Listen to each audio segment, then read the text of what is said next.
అందరికీ నమస్కారం. ఈ రోజుల్లో మనం ఎక్కువగా నాన్ వెజ్ తింటున్నాం. వారానికి ఒక్క రోజైనా సరే ఆకుకూర వండుకోకుండా ప్రతిరోజు నాన్ వెజ్ తినేవాళ్ళు కూడా చాలామందే ఉన్నారు. అయితే ముక్కలేనిదే ముద్ద దిగదు అని చాలామంది అనడం మనం వింటూ ఉంటాం. అలా ప్రతిరోజు నాన్ వెజ్ తినడం, తర్వాత జంతు సంబంధితమైన అన్నీ కూడా మనకు మన గుండెల్లోని మన బాడీలో ఎక్కువగా కొలెస్ట్రాల్ పెరిగిపోయేటట్టు చేస్తాయి. మనం ఒకటి గుర్తుపెట్టుకోవాలి, జంతు సంబంధితమైన ఆహారాలు అవి ఏంటంటే చేపలు, గుడ్లు, ఇంకా చికెన్, మటన్, ఇవన్నీ కూడా జంతు సంబంధితమైన ఆహారాలు. ఈ ఆహారాలు మనం క్రమం తప్పకుండా ప్రతిరోజు కానీ లేదా 2 రోజులకు ఒకసారి కానీ తినటం వలన మనకు మన బాడీలో కొలెస్ట్రాల్ ఎక్కువగా పెరిగిపోతూ ఉంటుంది. అదే వృక్ష సంబంధిత మనవన్నీ కూడా అంటే ఆకుకూరలు, అవన్నీ కూడా జీరో కొలెస్ట్రాల్తో కూడి ఉన్నవి.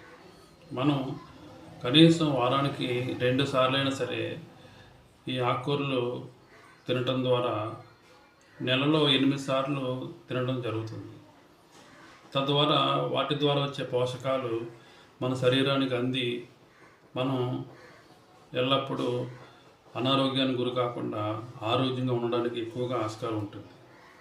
కనీసం వారానికి ఒక్కసారైనా సరే, వారానికి ఒక్క రకం అంటే ఈ వారం గోంగూర, వచ్చే వారం తోటకూర, ఆపై వచ్చే వారం ఏదో ఒక ఆకుకూర, అలాగా మనం తిన్నట్లయితే నెలలో కనీసం 4 సార్లైనా సరే ఆకుకూరలు తినడం ద్వారా మనకు కొన్ని వ్యాధులు వచ్చే అవకాశం చాలా తక్కువగా ఉంటుంది. ఈరోజు వాటిల్లో కొన్ని ముఖ్యమైన ఆకుకూరలు మన వీడియోలో మాట్లాడుకుందాం. ఈ రోజుల్లో బాగా హార్ట్ ప్రాబ్లమ్స్, గుండె అనారోగ్యానికి గురవడం ఎక్కువగా జరుగుతుంది. ఇంకా క్యాన్సర్ రిస్క్ కూడా చాలా ఎక్కువగా ఉంటుంది. గుండె ఆరోగ్యంగా ఉండడానికి, ఇంకా క్యాన్సర్ రిస్క్ను బాగా తగ్గించడానికి కొన్ని ఆకుకూరలు అయితే మన వీడియోలో ఈరోజు వివరిస్తాం. అవేంటంటే ముందుగా తోటకూర.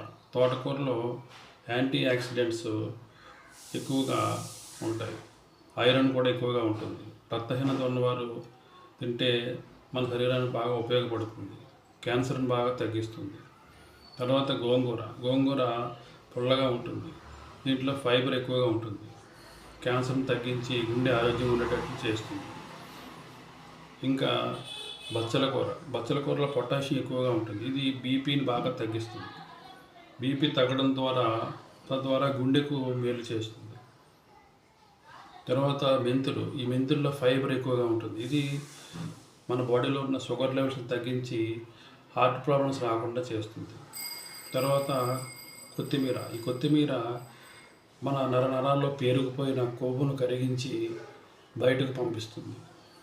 తర్వాత పాలకూర. పాలకూరలో ఐరన్ ఇంకా ఫోలిక్ యాసిడ్ ఎక్కువగా ఉంటుంది, ఇది క్యాన్సర్ రిస్క్ను తగ్గించి మన గుండెను ఆరోగ్యంగా ఉండేటట్లు చేస్తుంది. మనం ఈ వీడియో ద్వారా ఒక్కరు ఈ ప్రయత్నం చేసినా సరే మంచి ఫలితాలు పొందవచ్చు. నా ఈ వీడియో ద్వారా మీకు మంచి జరిగితే నాకు అదే ఒక ఆనందం. అయితే నా ఈ ప్రయత్నం మీ అందరికీ అర్థమైందని అనుకుంటున్నాను.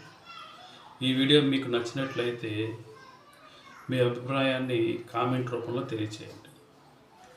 మరొక మన ఆరోగ్యం మన అవగాహన వీడియోతో మళ్ళీ మీ ముందుకు వస్తాం. అందరికీ నమస్కారం.